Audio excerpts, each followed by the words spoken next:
Otyo ngenda nfuna mukumudu mud.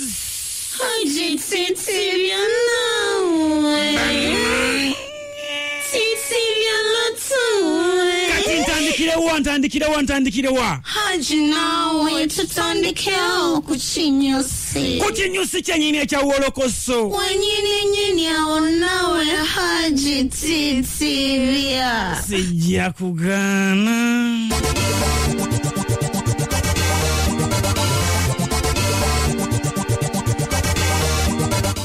Wichano yenyini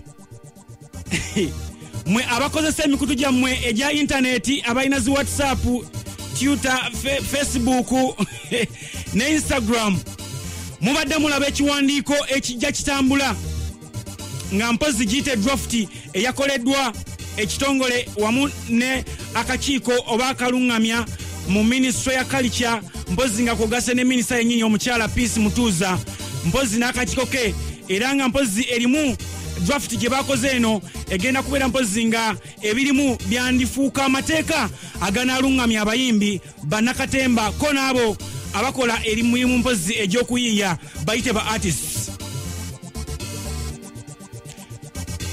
Okubasunirako akatono ku bimu ku biri ku draft eno oba ku birimu ebirinza oba ebisoboka oba ebisobola okufuuka amateeka agasobola okubeera mpozi nga gafuga bannakatemba n'abayimbi mu Uganda. Mulimu nti abayimbi bonna ne bannakatemba balina okwewandiisa eri ministry evunaanyizibwa ku bya culture era baweebwe layisinsi bakkiriza okuyimba ko n'okuzannya emizannyo ng'omuntu yenna n'abeera talina layisinsi eno takkirizibwa kukola kivulu kyonna wadde okuzannya omuzannyo gwonna. Artist yenna wakusooka nga mpozi okutwala oluyimba lwe oba script y'omuzannyo gwagenda okuzannya ewa minisita ayiseemu ku maaso alabe oba lusaanidde okubeera nga abantu baluwuliriza oba omuzannyo nga gusaanidde okubeera mpozi nga gulabibwa abantu era bwe guzuulibwa nga mpozi omuzannyo gulimu ebikyamu oba nga oluyimba lulimu ebikyamu minisita waddembe okugamba nti nedda tolufulumya oba omuzannyo toguzannya. Tokkirizibwa kulinnya stage nga otamidde ebiragalagala gamba omuli enjaga amayirungi n'omwenge era olina okubeera omuyonjo ennyo.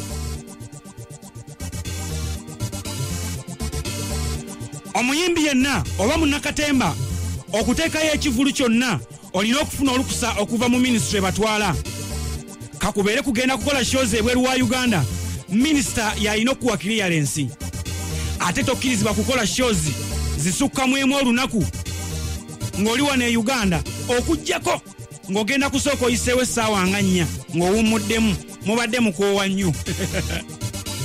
N'amateeka amalala mangi nnyo gesijja kumalayo olw'obufunda bw'obudde naye ago ge gamu ku makulu agasinza okubeera nga gabuusa abayimbi enswa. Kinajjukirwa nti mu 1943 mu biseera by'abafuzi b'amatwale amateeka gafuga abayimbi ne bannakatemba agasooka lwe gakolebwa era ne gajja nga gakola mpaka Uganda lwe yafuna independence.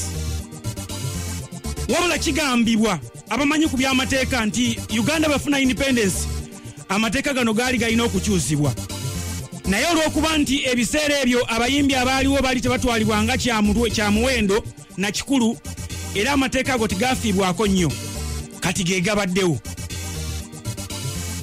lwakuba nti gabadde tegakola lwa nsonga nti gabadde tegafiibwako nnyo. Wabula amateeka agazze oba ebiragiro oba ebikyali mu draft bye basuubira okufuuka amateeka tegalina nnyo njawulo n'amateeka gali agasooka agabafuzi g'abatwale kubanga nago gaalimu ebintu bye bimu ngamba ng'okufuna olukusa ng'onooteekayo show okutwalayo script y'omuzannyo gwo omuzungu asooka agitunulemu ate ng'olina okumakinga sure nti eri mu luzungu asobole obitegeera obulungi n'ebirala bingi ebyefaananyiriza ng'ebyo. Bino nno byasiikudde abayimbi bangi ne bannakatemba nakacaacaali ne bagamba nti ekyo tekisoboka kifu babikoze nga beebuuza kwani minisita yatudde nani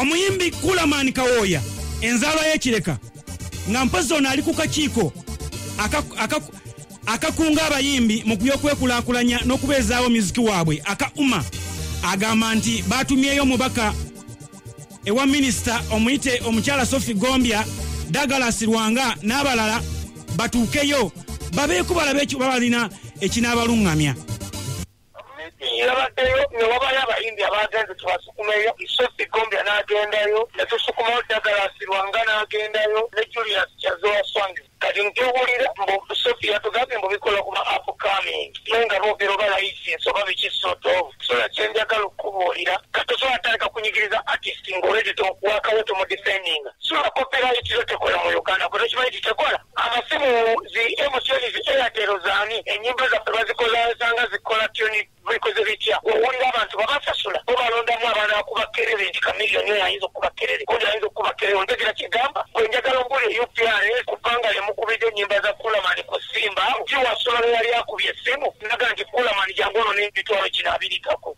UPRS ejja ku Simba leero na sente otegera kati wiiki ero yokka olimba lwange erubuza emirundi esatu baali bamukubidde lire banga nti Kulaman ino naye emitwalo Sophie Gombya ng'ono naye ali ku kakiiko ka UMA agamba nti kituufu abayimbi ne bannakatemba beetaaga amateeka agabafuga naye nga tegannakolebwa bandisoose ne babayita ne bawaayo endowooza yaabwe wabula bo bwe baatuuse ewa minisita babasomedde busomezi kiwandiiko nga bagamba bino bye twagala mpozi oba bye tusuubira okubeera nga biteekebwa mu nkola ekitaabasanyusizza. Any organized association or organization in the regulations, that is one. So it's a regulations because they are there already. It's but they are involved in the stakeholders in the regulations there. But the minister Nakugamba, she still has time for all of us. Again, at meeting a one-on-one. This is ebbago, but it's a full care, the final. But they are going to involve us as stakeholders. Boba kukumanya kwawe. Abasabye bakomewo but involving stakeholders mukubaga natural kangu okuteekamu input yaffe n'okubagamba nti kino kikola kino tekikola otherwise tebalina ekitukolera.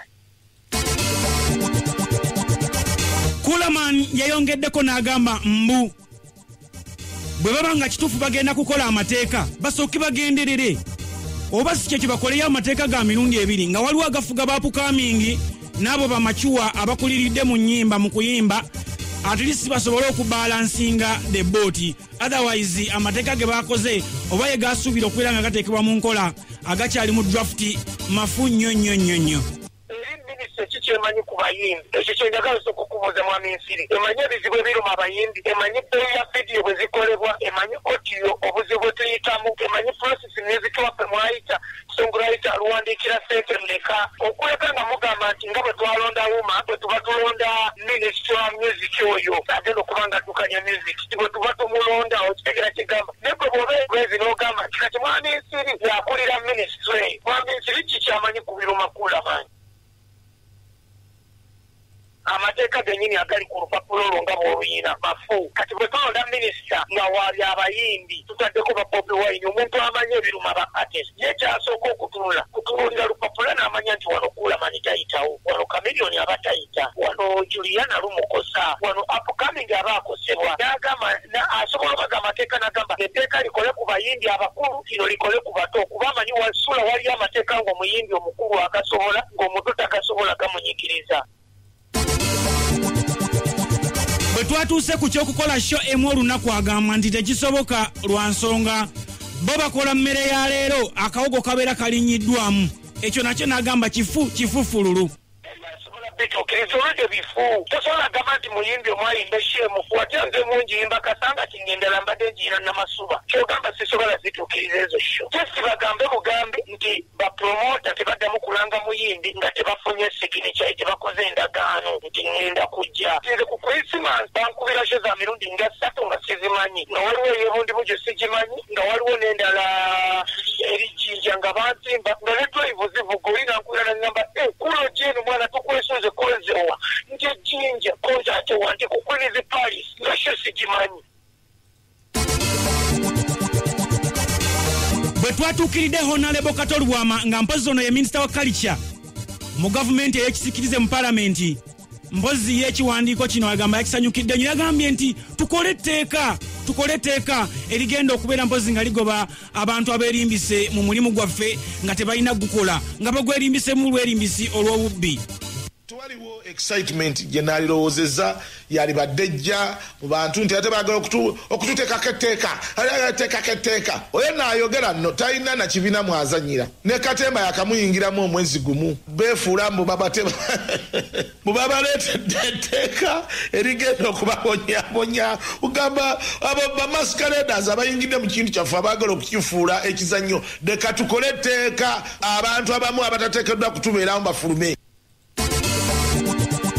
Wabula ye Andrew Benon Kibuka ngono mpozi yakulira abayimbi ne Nakatemba mu Uganda agamba nti bannaye tukwate mpola eyikyali draft terinafuuka tteeka. Buli omu waddembe okuwaayo endowooza ye basobole okubaako kye bakyusa, otherwise bwe munaapaapaala ng'erifuuse etteeka agamba terinafuuka tteeka. Wabula ffeke gye tumanyi nti kintu kyangu nnyo okufuuka etteeka oba twagala oba temwagala.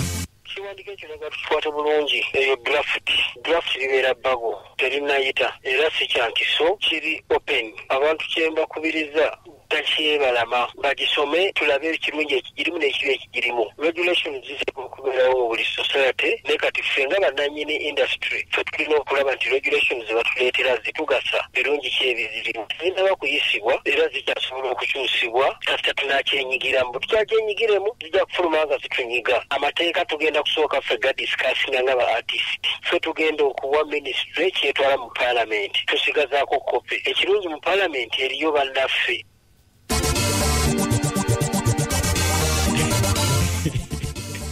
Eddie Kenzo Musuuza ono nga yete yasoose kukkiriza nti ebintu bino biri serious ng'era agamba tasuubira kugamba nti ebigambo bino byavudde mu minisita omulamba. Wabula yagenza okulaba ng'ebiwandiiko kirabika biri serious n'atuwa endowooza ye n'aŋŋamba nti ebintu bino bya kiralu bw'abanga abitunuddemu nga bwe biba nga biri serious nnyo alaya ddala ebintu eby'ekiralu ebitalina pulaani. Simanyi ebintu ebyo biri serious nange nalabye epapula ku internet nensomamu naye nga ndaba birimu bya kiralu kati nga mu mbeera eyo tosobola kulowooza nti endowooza eyo yavudde wa minisita biba nga bituufu nga kituufu ddala endowooza yavudde mu minisita. Nze ndowooza waliwo ekikyafu kino nkyogera sikizawo bya kiralu ndowooza ya kiralu naye kansube nti yavudde mu minisita kuba bwe naaba nti yavudde mu minisita nja kuba so disappointed. Olw'ensonga nsinga okumanya nti teri muntu yenna avunaanyizibwa ku bwongo bwo okuggyako ggwe ati tumujja mu bwongo kati ate lwaki oba onteekako amateeka nti olina kunjiyiza bwoti nze njiya ekintu n'enkikuwa n'okibayinga oba n'okikola ki okigaana. Creativity tebagiyiiza ate sooka oyiye oleete endabemu then bwe mba ndabyemu mukuwulirizinge nedda bagenda kusiba abayimbi babamalewo ate tebajja ekisojja kusoboka kutusiba. Olw'ensonga tetuli ffe ffeka tuli ffe n'abawagizi baffe Uganda ejja ggwamu ndabe otherwise bya kiralu. Ekyokkuba oba okufuna olukusa ng'ogenda okukola shows emutala w'amayanja oba ebweru Eddie Kenzo kyamukutteko nnyo olw'ensonga y'omu ku bayimbi abasinga okunoonya akawogo emitala w'amayanja era kino bwe yakiwulidde n'agamba nti abantu bano balina ekizibu. Wabula Uganda bw'enaabanga egaanye bo mpozi baakunoonya obutuuze mu nsi endala otherwise ababikola bonna balina ekizibu. Ate kati shows ebulaaya zibakwatako bulaaya nsi yaabwe nze okubeera munnayuganda kitegeeza ate musibe kale goyinza okuŋŋa nti ogenda ebulaaya nsooke kutegeeza gwani Katonda kale tugenda kufuna pasipoti z'ensi endala bo baagala kulwanyisa bayimbi kubasoola naye ate be bagenda okugwa naye tegeno gye bantuusiza obagambe nagambye balina ekizibu. Baŋŋambye mbagambe mulina ekizibu. Kenzo yantumye.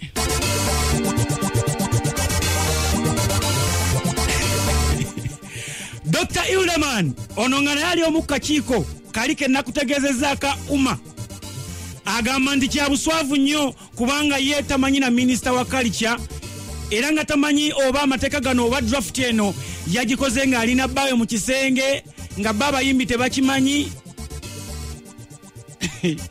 kubanga tamanyi nekisooka tamanyi na bizibu bayimbi bye bayitamu wabula ye n'ava eri n'abakakatikako ebintu ebiri awo ebitalina makulu.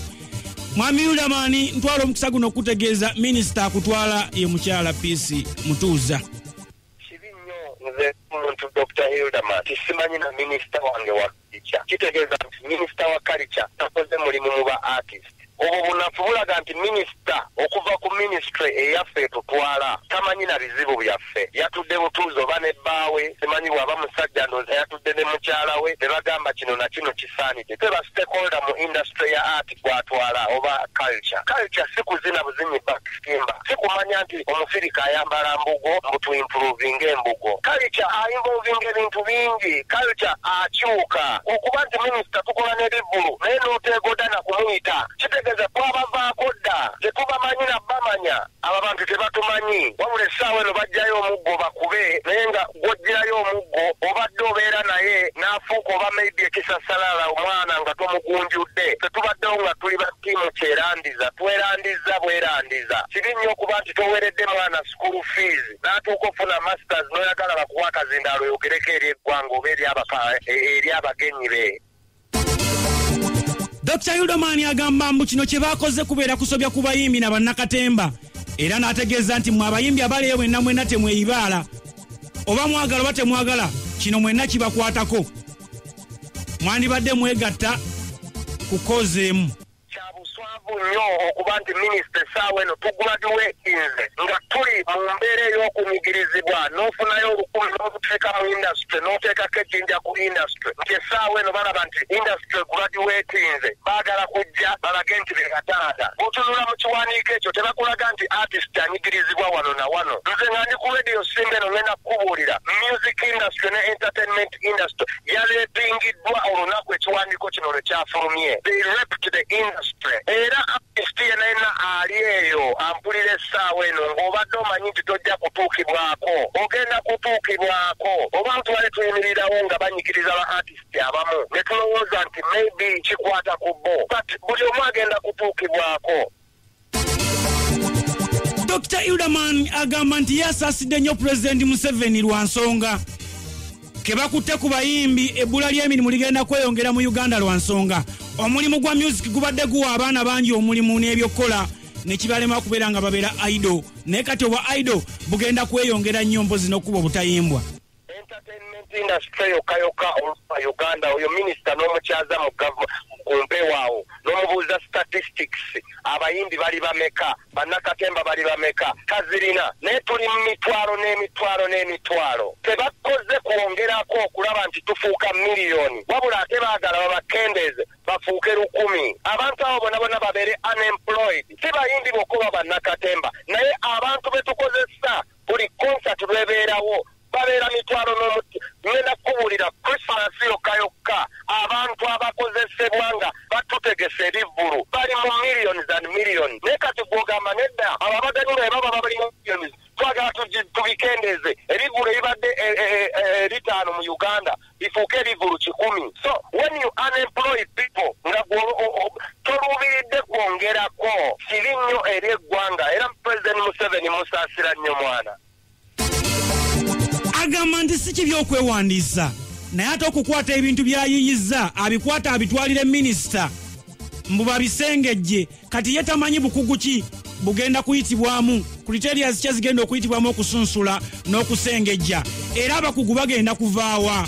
Yes, amateeka malungi era naffe tugaagala nga abasitizen ab'eggwanga lino ebintu ebimu mu mateeka gano agaagala okutwalibwa mu parliament oba agaagala okuteekebwako tulaba nti mulimu ebirungi for example nga okwewandiisa okumanya nti ndi mu sekita eno kirungi that one is good kinaako tapu however ebintu ebyokkugira okuyiiya nti bwenjiiya lina okgenda mu culture center oba mu culture ministry approving ebyenjiyiza that is the wrong one ebitone katonda yabituwa ate ebiyiiye tebiriiko komo so simanyi bakugu baba trainingiddewa okuba nti balina capacity okuba nti basobola okumanya nti ekyo kyekisaanidde nti oba oyo yayiyiza obulungi oba bla bla bla bonaye yaddabo be abantu abamu balowooza maybe nali mpemulala emise. Yawadde minisita amagezi n'amugamba asooka akwata abasajja ba UPRS ababba ssente z'abayimbi ku bya copyright era nti bw'aba n'akola move yonna asooke nga yeebuuze ku bayimbi olw'ensonga tamanyi bizibu byabwe. Minisita akimanyi nti tulwana ne copyright ne minisita tasobola kuvaayo n'akozesa ofiisi eyo n'akwata abasajja nnyingi ennyo abatudde mu kyofisi wali Kamotya oba sanctioning n'akiyimiriza omanyi minisita ali eyo atudde butuuzi naye tasobola kukozesa maanyi ge wabula ayagala gakozesa kuffe balowooza nti tuli voiceless kuffe balowooza nti tetulina maanyi kuffe bamanyi nti tuli yala kuffe bamanyi nti tetulina tetugenda mukola next time nga bwe bakola referendum nga bwe babalonda bawe respect bategere na lwaki babalonze minisita bw'aba takondatingangako ku workshop kuyita ba artist ebirango ne bivuga ku Simba ne bivuga ku TV Gundi ne bivuga everywhere artist n'amanya ati kuwokuna meeting tumitinga minister wa culture ntula ku kakiiko aka Uganda Musicians Association akatwala abayimbi bonna bwembanga saategedde kati omuyimbi omwana eyatandise ewiki ewedde yategedde atya.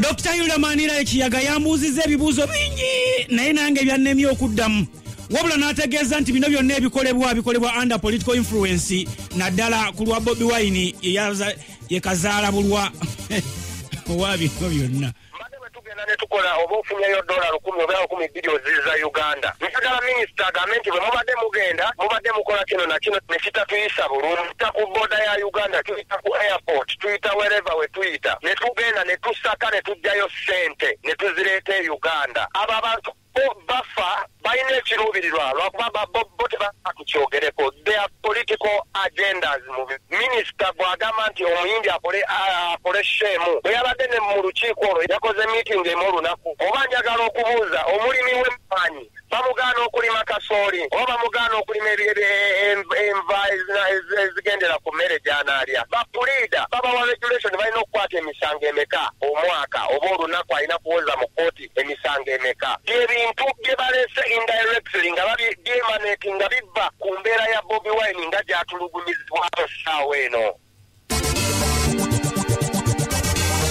David Lutalo nga mpozi ono nzaalwa ya Luweero era ng'alina concerting ennaku z'omwezi 25 omwezi guno gwennyini agamba nti ekyokwewandiisa terwaki baddamu okwewandiisa nga balina endagamuntu olwedde beewandiisa dda bo si bannayuganda ate kibazisaamu okwewandiisa ngaawo nesikitegeera bulungi ekyokwewandiisa kitegeeza abayimbi bo si bannayuganda oba si bantu kuba ffenna tulina endagamuntu ne passports kitegeeza tumanyiddwa mu Uganda ng'abantu bannayuganda asimanyi oba kitwetaagisa okumala ate okwewandiisa buto tekitegereka bulungi naye nga bw'omanyi buli omu aba n'endowooza ye naye y'endowooza ye gy'alina.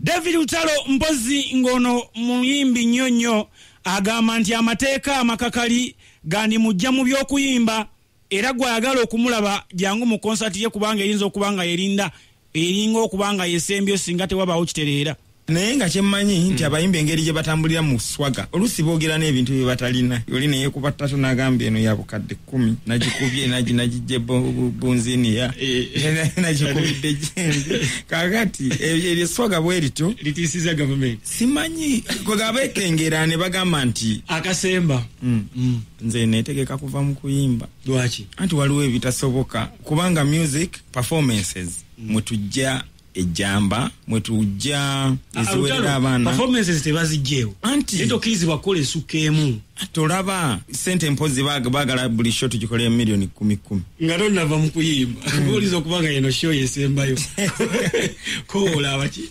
ababibo abawuliza radio Simba abawagizi ba David Lutalo nga 25 January eno Friday esembayo mwezi guno bakoola mujje muwagire David Lutalo na kusiima album launch Cricket Over Lugogo twale 2.5 ono ye Wolokoso mu weekend taxi Wolokoso mu weekend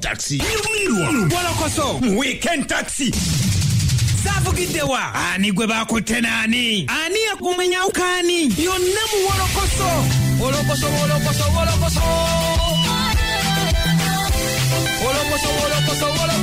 mu weekend taxi.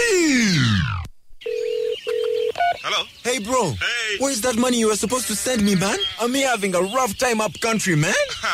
I'll send you money through my cousin who'll be coming to visit you the day after tomorrow. What? With more than 500 agent locations in Uganda, you can now send money fast and conveniently from as low as 6,000 shillings. Visit any Western Union branch for more details. Western Union, moving money for better. Network data as of 31st December 2017. Western Union also makes money from currency exchange. Vijja kuva mu bendo lya Busiro. Tutandise ne Jeff Kafulumbi okufumu.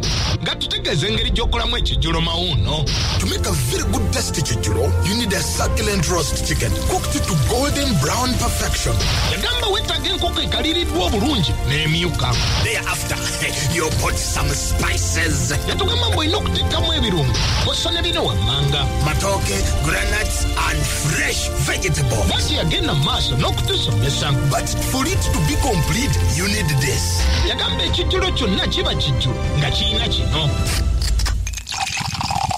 Kale mwana bwe tutyo twakaggala nga tutegedde nti ekijjulo tekiba kijjulo nga tekiriiko cupa ya Coca-Cola. Taste the feeling. Habili mutano Januari, Lukoko cricket over. Demi Lutano ageno kakasaba jumbo achinimu. Muna kusima album launch.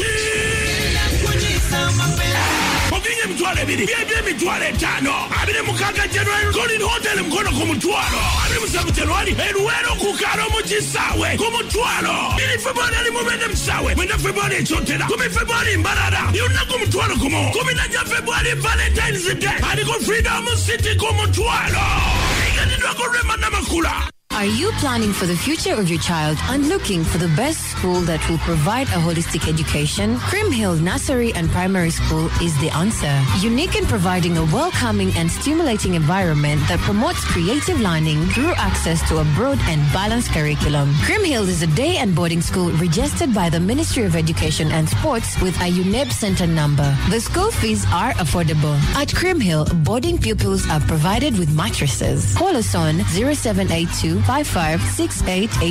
We are located at Mulago, Mawanda Road. Kati MyPack Last okuva mu Airtel girako ne data bundles. Kati osobola okulondako data ku MyPack Last oba okufuna bando ya 3-in-1 MyPack Last combo nga kuno kuliko eddakiika z'okkuba essimu, message ne MBs. Kati genda maaso n'okunyumira MyPack Last. Nyiga *197*1# okweyunga ku nkola eno. Airtel, the smartphone network.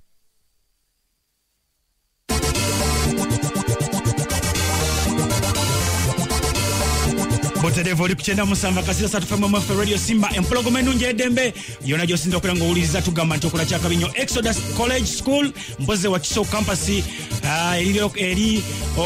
kilometers 4 okuva wa Kiso mu town ngoda hoima bagamba nti somero ya day ya mixed day ne boarding atenga mpozi buli kimu okisanga ku somero bakola modern science laboratory wezirinyo library wezirinyo atenga mpozi buli kimu mwekiri mu library ne mu laboratory ezo nyini leta omwana wo mpozi awandisibwe obere mpozi ngate ofuna ekyomulembe ennyo eri omwana wo noti 7 noti 2 nkaga mu 2 nkaga mu 7 nkaga mu 6 yesimu kosobola okuyita obere mpozi atenga ofuna Edmaster akuwe ebisingawo nenga najo sinda kwera ngawuliza esawo nenyini anko kakalamu amazo kwera mpozi nga negatako tubagamba konti kakati ayingidde okakalamu obudde budduka man obudde budduka tutandikirewa tugenda nyini nyongera kubuza kana jeso kwatengo tumudde empologome nunje yedembe chera musamba akasirisa 3 chera mubiri akasirisemu www.radiosimba.ug nze kakalamu ngere asa tuli mu WOLOKOSO rwanda tugenda kupiri mpya